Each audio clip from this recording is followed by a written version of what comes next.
Are you ready? We made it. We made it to the finale of season 1 of The Last of Us. I'm Dr. Courtney, a licensed therapist, and today I'm reacting to episode 9. I can't believe that we're here. I remember episode 1, meeting these characters and meeting Joel for the first time and experiencing him and meeting Ellie and realizing that we have learned so much about both of these characters and all of the other characters that they've introduced throughout this series. And today is the day that we find out how they've decided to close this season. Let's go.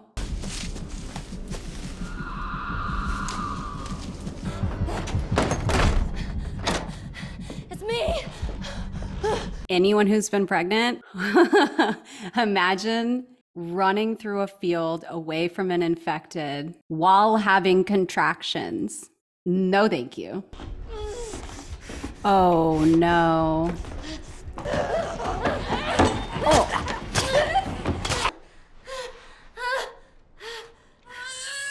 Oh. Oh my God. Yeah, you tell him. You fucking tell him, Ellie. I didn't expect this scene to affect me as much as it did. Giving birth is such a difficult and personal experience, and knowing that you are going to give birth to a child and die shortly after and not be able to experience the life of that child is probably one of the scariest feelings that a human being can have. And that's on like a deep survival level. Our brains are wired for connection, and our bodies become wired to connect with our child as we are creating our child and as our child is born and as we hold our child in our hands. You can tell that Ellie's mom would have been a great mom. And you can also tell that Ellie is so much like her mother. I think it's beautiful that in a way we have seen Ellie's mom over the course of this series because we have seen Ellie. The way that Anna says, "You fucking tell him," and the way that she says, You're so tough. is absolutely beautiful because there's no way for Ellie's mom to know what Ellie was really going to grow up to be like. But these seem to be aspects of Ellie's mom that she was hoping to place onto Ellie as she grew. When she's saying these things, it's almost like they're hopes. It's almost like they're dreams. It's almost like she's saying that she sees her even though she'll never be able to. And I think that if Ellie knew, it's making me emotional. I think that if Ellie knew this, that her mom saw her and that her mom was like her and that she's like her mom, this would lessen her sense of feeling alone and her feeling of not really knowing who she is. Marlene. She's singing. Oh, God. It's not your fault. Find someone to bring her up and make sure that she's safe. I can't do that. And I want you to give her this. The blade. So you pick her up right now. And then you kill me. This is so similar to who actually ended up becoming the caregiver of Ellie, this situation. The way that Ellie's mom is talking to Marlene sounds so much and seems so much like the conversation that Joel was having with Tommy, begging Tommy to take her away from Joel because she might not be safe with Joel and to get her somewhere that she will be safe. Marlene! Cover her ears. Oh my God.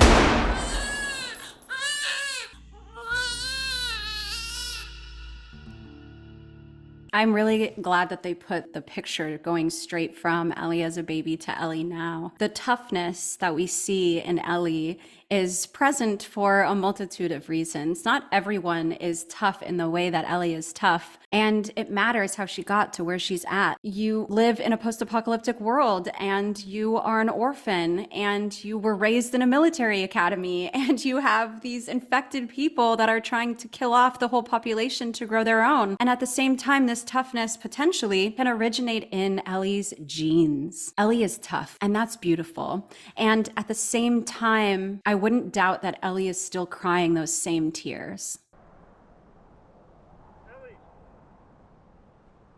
Have you ever played this? And he seems happy. It's a word game. Wow, she does not.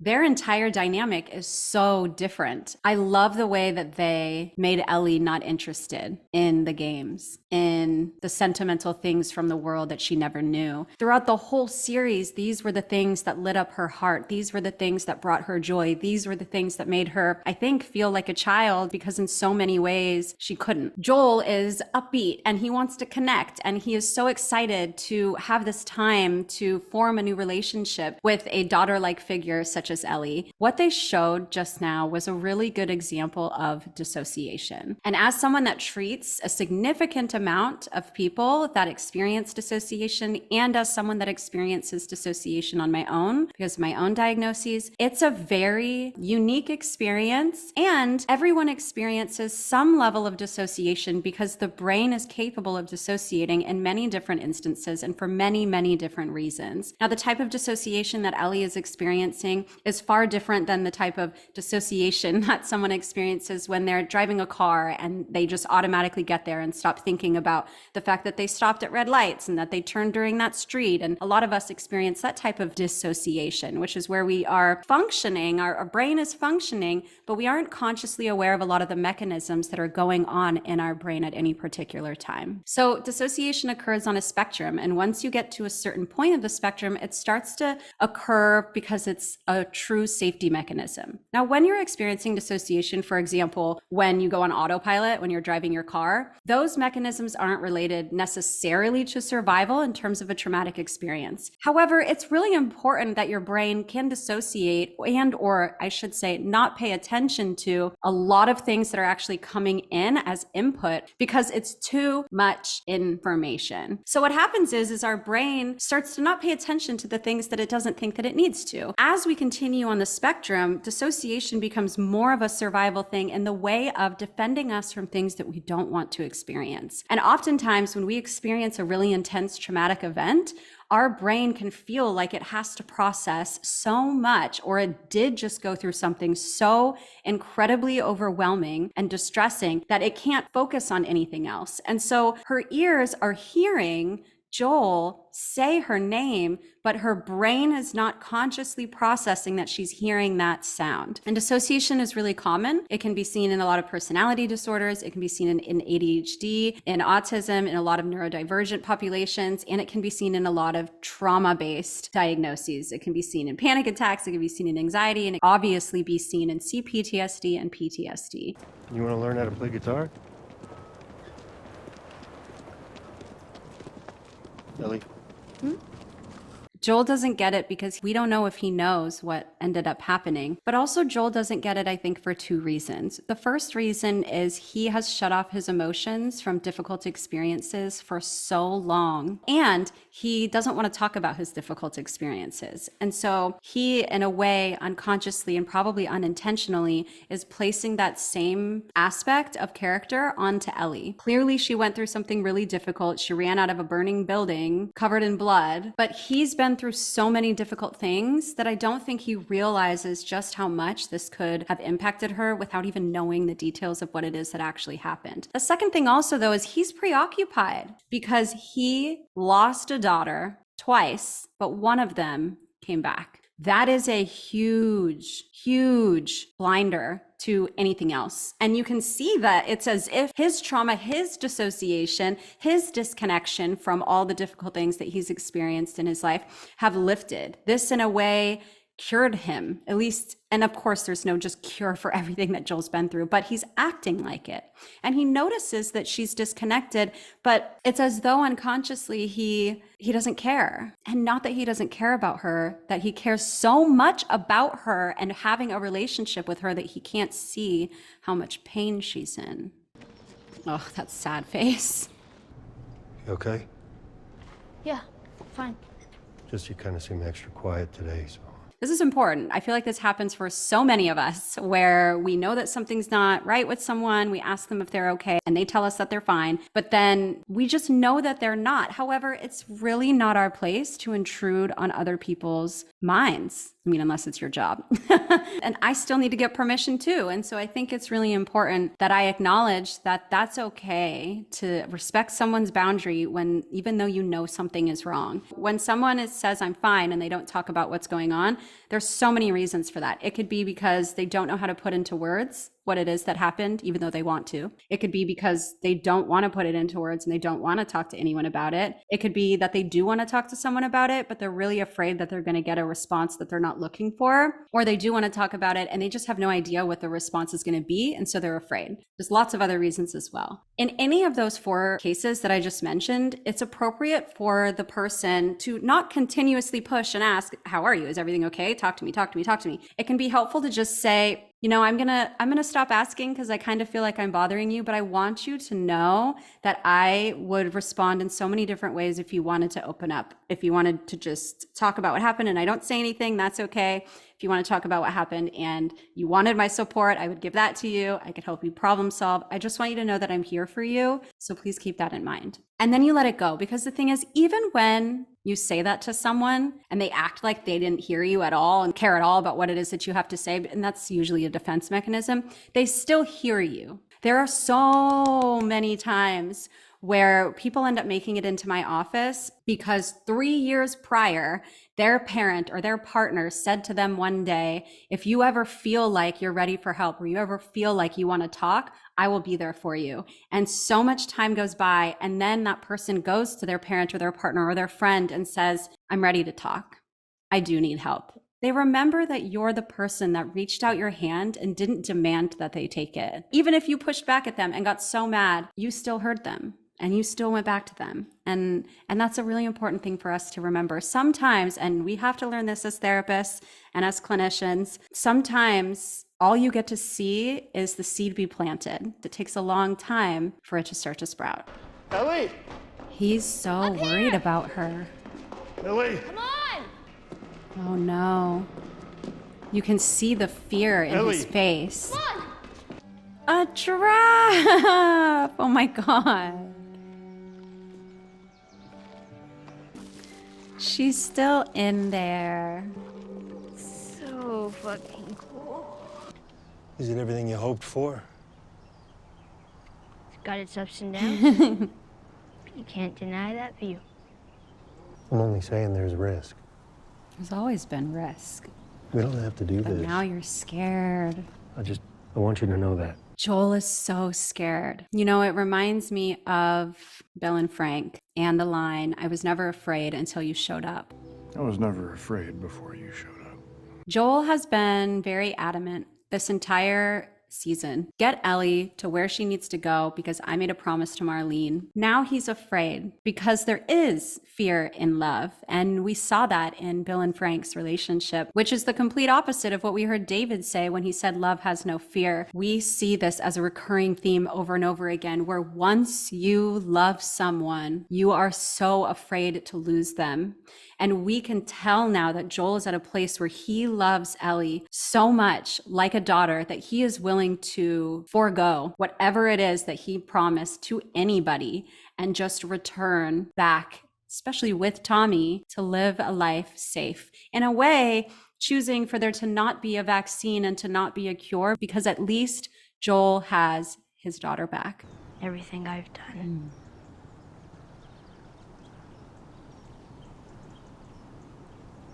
It can't be for nothing. Tommy's sheep ranch, the moon. She's I'll parenting follow you him. anywhere you go. Stitching you up than I was. It was me. I was the guy who shot and missed. Sarah died. And I couldn't see the point anymore. Simple as that. I flinched. Still don't know why. So time heals all wounds, I guess. It wasn't time that did it. Okay, wow. I did not see that coming. And first thing I want to ask you all is, if you've played the game, was that something that you all knew the whole time? That was a very vulnerable moment for Joel. And it makes sense that he would have found himself there. And please keep in mind that I am referencing this in the context of The Last of Us.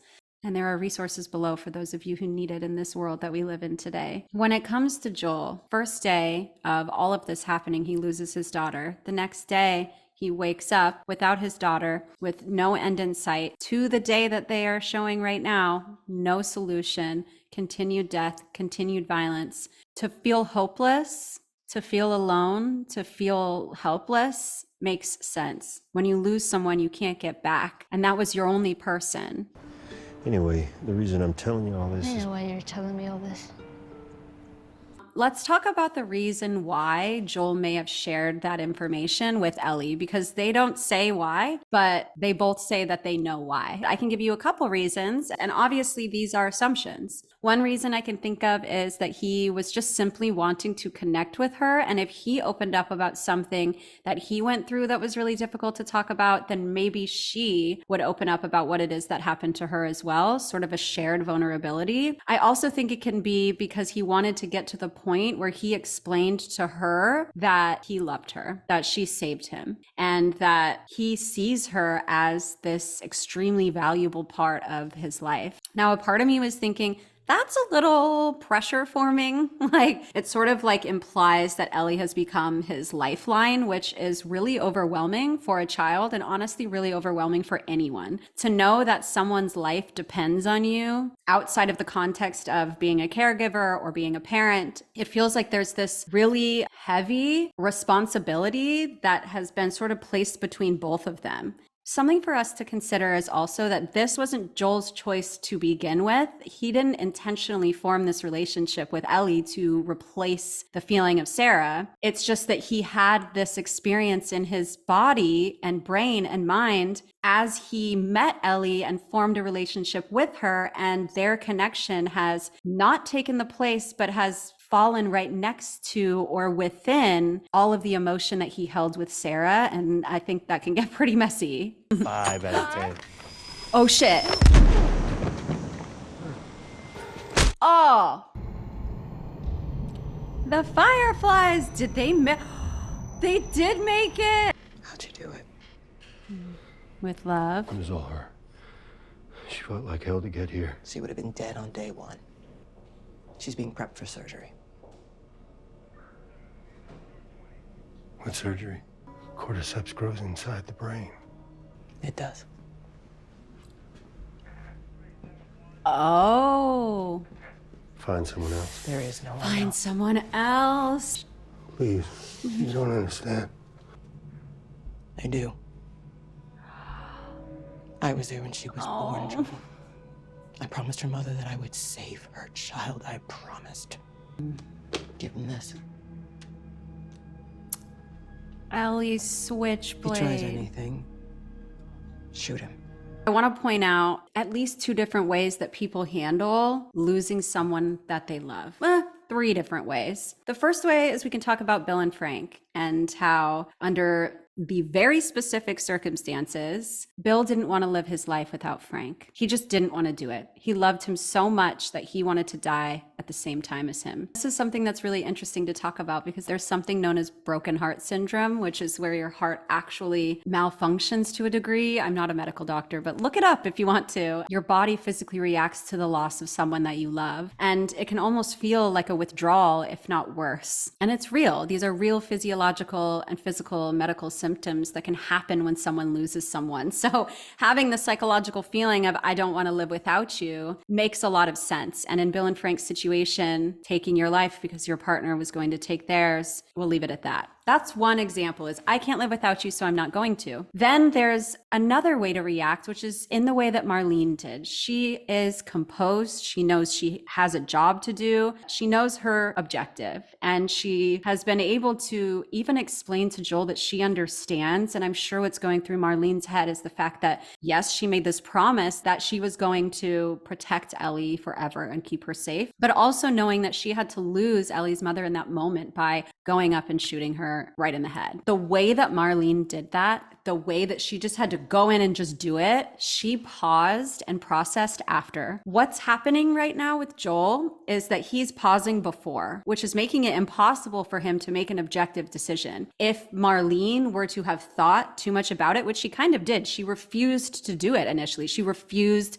to kill Ellie's mom, but then she went and did it. And the only way that she was able to do it was by not thinking about it at all. She goes in, she does it right away, and then she pauses. Then she pauses to process what it is that she just had to do and the decision that she just had to make. So we have someone that responds with, if you're dying, I'm dying. We have someone that responds with, if you have to die, I can't think about it beforehand. And then you have Joel's response, which is, you're going to die or you have to die, and I can't deal with it. It's not something that I want, and I don't want it to happen. And we can see that there's so many different reasons why each person would have these different responses. And it doesn't only depend on everything that's happened before that person's life, but also what's happening in the moment and whatever is anticipated for the future. And Joel, he was so afraid when Ellie was running up that building in this episode. He wanted her to wait, and he got mad at her, even expressively mad at her, because he was so afraid of losing her. The emotionality is so intense. And for him, what he's being told in this moment by Marlene is that he's going to lose his daughter again. And we could even see the way that he reacted when he was given just the slight thought that Tommy may be gone as well. He walks out and he has a panic attack because it's one of his worst fears.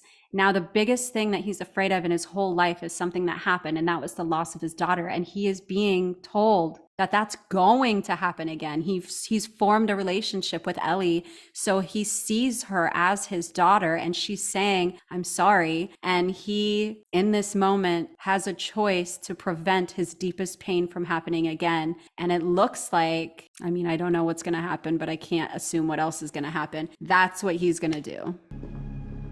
See, she processes after. She makes the choice, and she sits with it after. I said keep walking. Oh, he's just killing everyone. He's just killing all of these people, trying to save the world for one person deemed most important. There she is. Unhook her. I won't let you take her. Unhook her. Exactly like Kathleen. She killed a doctor too.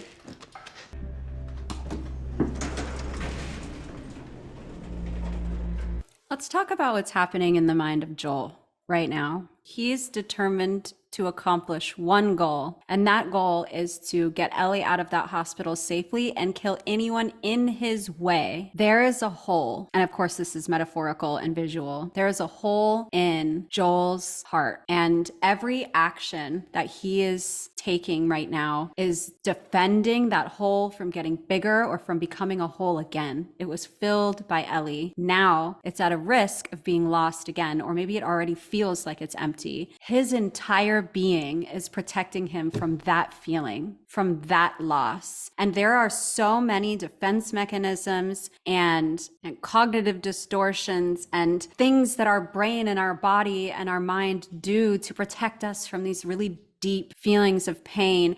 And at the same time, it can blind us. Like, something that's coming up for me is one of Jack White's songs called Love is Blindness. Love is blindness. And it's so true that that's the case. Joel is incapable of seeing that right now what he's doing is making a decision about whether or not Ellie is more important than the rest of the world. And this was such a recurring theme when it came to Kathleen and Henry having that conversation of what makes you decide that Sam's life is more important? What makes you think that Sam's life is okay to have all of this occur when coincidentally Kathleen was doing the exact same thing and actually ended up getting her and all of her people killed because she was so obsessed with that hole that she had from her loss of the one that she loved, her brother. We are the main characters in our lives. We are. It's the way we're programmed. We're programmed to have a perspective, to have a mind, to develop a sense of identity and develop a sense of self. And then we see the world through that lens of it being us seeing the world. We can see that changing in many different ways based off of disorders or conditions or just past experiences, but mainly we are the main character of our life. For Joel, the only thing that's most important to him is the survival of himself and the people that he loves and filling the hole that has caused him the most pain in his life that was just recently filled. He's incapable of seeing that there's substance and importance and respect and need for other choices and or other people. Love is blindness. Can't keep her safe forever. Maybe. But it isn't for you to decide. It's not for you to decide either. It's not too late. Oh no. Even now, even after what you've done, we can still find a way. What did he do? Oh, we have to look at Joel and the expression on his face and understand. And Marlene is asking him to hand over his daughter so she can die. That look on his face, it's like asking someone to do the impossible. But they're living in a world that is the impossible. And everything that Marlene was saying logically made sense. How long till she's torn apart by infected or murdered by raiders? But to Joel, that's just threats. That sounds like continued daggers into his heart and into that space that Sarah will never be able to fill again. It makes complete sense that Joel made the decision that he made. And it would make complete sense for him to have made the opposite decision as well. This is truly the theme of life. How do we value every human being and also keep yourself and everyone safe? Which sounds like that should be the same thing. Okay, we care about everyone and we keep everyone safe. The problem is at least in the world that they live in The Last of Us, that's not possible. Turns out there's a whole lot more like you. People that are immune. They've actually They've stopped looking for a cure. Joel. Are people hurt?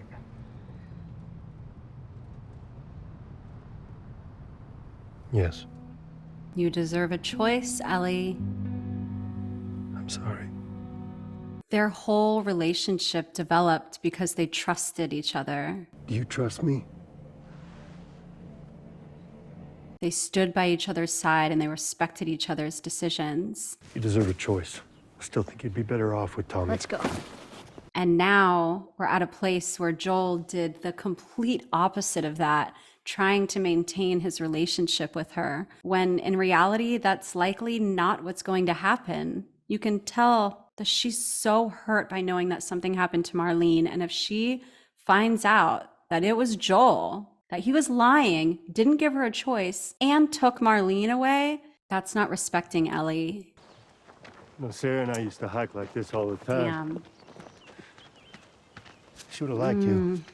Joel doesn't know that he's doing this, but he's doing this. He's justifying. He's making Sarah more of a person than ever in the eyes of Ellie and in the context of their relationship, because he needs to justify for himself, not necessarily for Ellie, but for himself, that Sarah mattered and that her place in the world mattered. And therefore, it makes sense for her place to be filled. And obviously not in the same way, as he says. Not to say the two of you are the same, but I think that she's catching on to it, but I also feel like she's probably going to have a difficult time actually saying something, because This is such a complicated relationship between the two of them. And it's so messy and it's so heartbreaking to see how blind you can be when love is lost.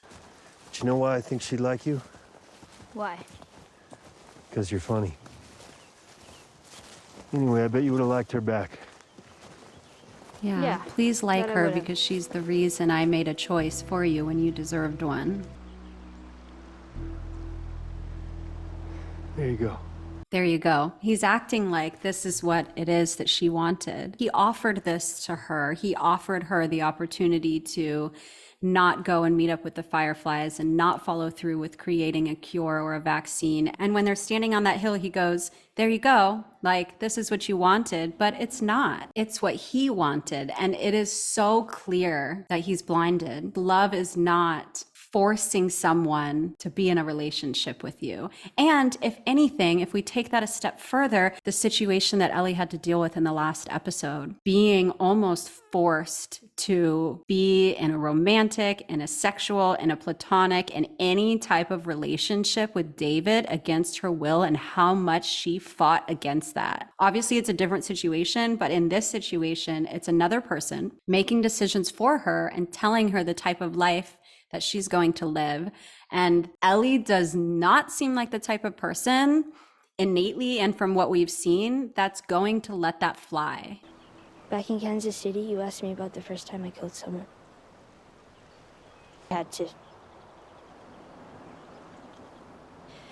Her name was Riley.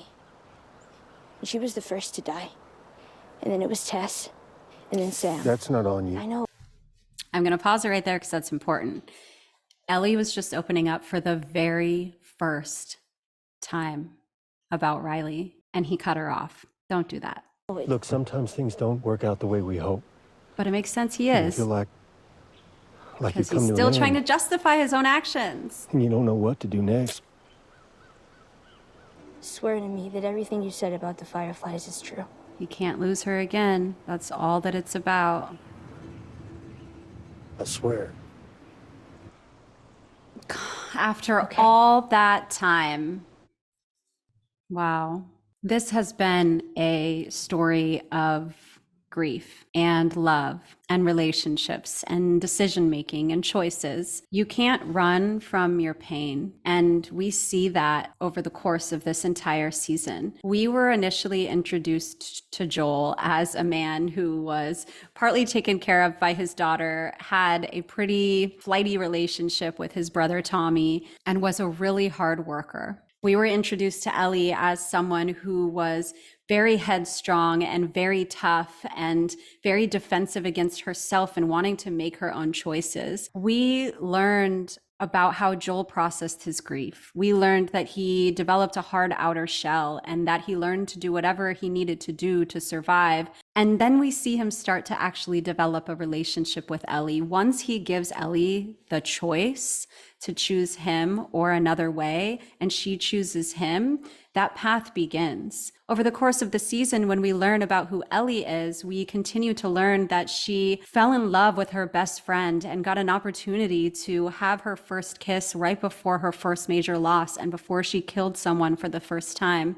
The two of their paths have been so similar and yet so different. Their pain will never be the same. It will always be different, other than the pain that they've shared together, and that different choices will be made. We can see that Joel took away Ellie's choice because he has so much pain from losing Sarah that it blinded his ability to see that Ellie's a human being that deserves a choice. And for Ellie, she has experienced so much of her own loss. And instead of wanting to just live her life and enjoy it, when Joel gives her the option to not follow through with finding the Fireflies, she still wants to. It can't be for nothing. And there were so many humanity-based questions that were posed to us as viewers. And there were so many times where choices were made and we either agreed with those choices or we disagreed with those choices. And what I was here to do was explain why some people may choose certain choices over other choices. And I hope that I did a good job showing and explaining to you the mental health and psychological concepts behind this show. Grief is such an overwhelming experience, and so is love. And you can see that Ellie knows. And this lie is probably unforgivable because Ellie has not had very many choices in her life, but this was a big one. It was the potential to undo what caused the death of her mom and the death of anyone else that she cared about, including Riley. This is a really big deal, and it's going to have to get worked out. I'm very sad that this series is over. I have grown so fond of these characters. And at the same time, there are more characters to get to. We have a new show that we are going into next week, and it is Fleabag. If you haven't seen Fleabag, it has very similar themes to The Last of Us. It's not a cordyceps post-apocalypse show, but it is a show about a character who has experienced immense grief, very similar to Joel and very similar to Ellie. What's different though is she's not living in a post-apocalyptic world, and her way of dealing with it is she moves through the world in a very cynical, sarcastic fashion to avoid any of the real grief actually surfacing. And it's painfully relatable. Painfully relatable. If you haven't seen the show, then I highly encourage you to not only go back and watch my episode 1 reaction. I have a horrible feeling that I'm a greedy, perverted, morally bankrupt woman who can't even call herself a feminist. Well, you get all that from your mother. But also episodes 2 and 3 of season 1. Thank you so much for having an amazing ability to make me feel seen. I hope I've done the same for you. And as always, I'm so glad that each and every single one of you exists. See you next Thursday.